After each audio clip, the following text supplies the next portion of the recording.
Aga Kareba Baji-Baji, saatnya Anda menyimak berita Makassar bersama saya, Auriga Agustina.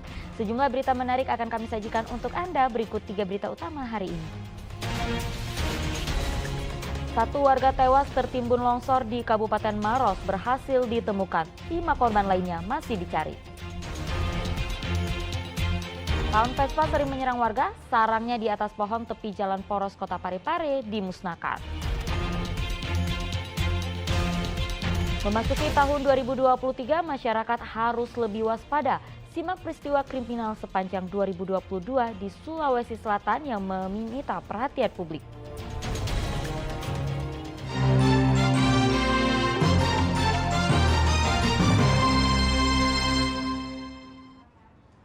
Kita ke informasi pertama, tim SAR gabungan dibantu warga menemukan satu warga tewas tertimbun longsor di Desa Rompe Gading, Kabupaten Maros. Sedangkan 5 korban lainnya masih dicari. Pencarian korban longsor di Dusun Moncongjai, Desa Rompe Gading, Kecamatan Cenrana, Kabupaten Maros masih berlanjut. Dengan alat berat dan peralatan manual, tim SAR gabungan dibantu warga berhasil menemukan satu korban tewas. Mayat korban yang bernama Ilham berumur 48 tahun ditemukan tertimbun longsor dalam rumah, sedangkan 5 korban lainnya masih dicari. Kelima korban longsor meliputi anak-anak, orang dewasa, warga lanjut usia, remaja, serta balita. Ilham, ya, umur 48 tahun ditemukan di dalam rumahnya yang tertimbun longsor. Alhamdulillah seluruh tim SAR kompak dan sinergitas dalam pelaksanaan kegiatan ini dan korban tersebut langsung dievakuasi ke rumah sakit terdekat. 3 rumah warga di Dusun Moncongjai tertimbun longsor. Pencarian seluruh korban longsor terhalang cuaca buruk. Zainuddin melaporkan dari Kabupaten Maros. Ratusan korban banjir di Perumnas Antang, Kota Makassar menerima bantuan sosial dari Kapolda Sulawesi Selatan dan Panglima Kodam 14 Hasanuddin. Warga diminta waspada cuaca buruk hingga beberapa hari mendatang. Dengan perahu karet Kapolda Sulawesi Selatan, Irjen Nana Sujana bersama Panglima Kodam 14 Hasanuddin, Majen Totok Imam Santoso meninjau lokasi banjir di Blok 10 Perumnas Antang, Kecamatan Manggala, Kota Makassar. Mereka memberikan bantuan sembako kepada ratusan korban banjir. TNI Polri siap membantu seluruh korban bencana. Warga diminta waspada cuaca buruk hingga beberapa hari mendatang. Sementara itu di Pinrang, Sungai Karyango meluap hingga merendam permukiman dan tempat ibadah di Desa Panrang, Kecamatan Matirobulu. Banjir ini diduga kiriman air dari Sidrap dan Enrekang yang tidak mampu tertampung di Sungai Karyango. Ketinggian banjir di beberapa lokasi mencapai 1 meter. Pinrang tergolong zona merah bencana alam akibat cuaca buruk. Petugas pemadam kebakaran memusnahkan sarang tawon Vespa di atas pohon tepi Jalan Poros Kota Parepare. Tawon Vespa sering menyerang warga setempat, sengatan tawon Vespa tergolong berbahaya.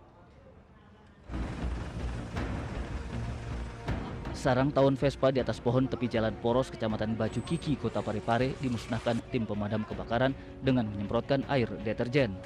Keberadaan tawon Vespa ini sering menyerang warga setempat. Bahkan saat penyemprotan, tawon Vespa hendak menyerang petugas. Tadi awalnya Pak, bagaimana Pak? Ini pertamanya ada laporan dari masyarakat bahwa di pegunungan ini ada serantau yang mengganggu masyarakat, bahkan menginformasi dari warga bahwa sudah ada korban yang sementara masih di rumah sakit. Oh, sudah pernah disengat ya? Pak, tadi itu cara evakuasinya bagaimana Pak? Dengan memakai air sabun. Air sabun Pak ya? Oke Pak. Pak, ada itu ukuran sarang tawonnya sendiri itu kira-kira berapa? Kira sebesar ember besar ini. Besar Pak ya? Iya. Kira-kira sudah lama Pak di sini memang? Kalau menurut melihat kondisi daripada tadi sudah agak lama karena sudah membesar. Besar Pak.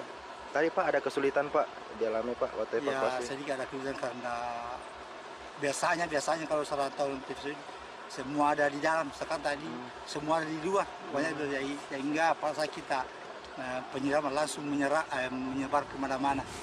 Tawon Vespa diduga lama bersarang di atas pohon tepi Jalan Poros. Namun warga melapor ke tim pemadam agar sarang tawon segera dimusnahkan setelah ada korban tersengat hingga dirawat di rumah sakit. Itu bagaimana lukanya Bu? Bengkak semua sampai masuk rumah sakit itu. Oh, Sudah lama memang ada di sini, Bu? Iya sudah lama, tapi Ki juga melapor, takut-takut Ki, karena belum Oh, takut-takut tinggal di Iya. keluar rumah juga takut-takut. Iya. Sengatan tawon Vespa tergolong berbahaya, berpotensi mengakibatkan kematian. Apalagi jika tawon Vespa menyengat orang yang alergi, bisa memicu reaksi alergi fatal disebut anafilaksis. Saat tubuh mengalami syok anafilaksis akibat merespon racun dari tawon Vespa dalam waktu singkat, harus segera mendapatkan perawatan medis. Suwardi Gatang melaporkan dari kota Parepare. Informasi lainnya, tim pemadam kebakaran Makassar evakuasi piton sepanjang 8 meter yang bersembunyi di plafon rumah. Warga yang menempati rumah dekat rawa diminta waspada ular saat musim hujan. Masyarakat Jalan Baji Minasa Kota Makassar digemparkan piton yang bersembunyi di plafon rumah. Tim pemadam kebakaran harus menjebol plafon saat evakuasi piton. Ular sepanjang 8 meter ini selanjutnya diserahkan ke Badan Konservasi Sumber Daya Alam Sulawesi Selatan. Petugas meminta warga lebih waspada saat musim hujan, terutama perumahan dekat rawa yang menjadi sarang ular. Biasanya ular akan mencari tempat hangat, yaitu permukiman untuk bersembunyi.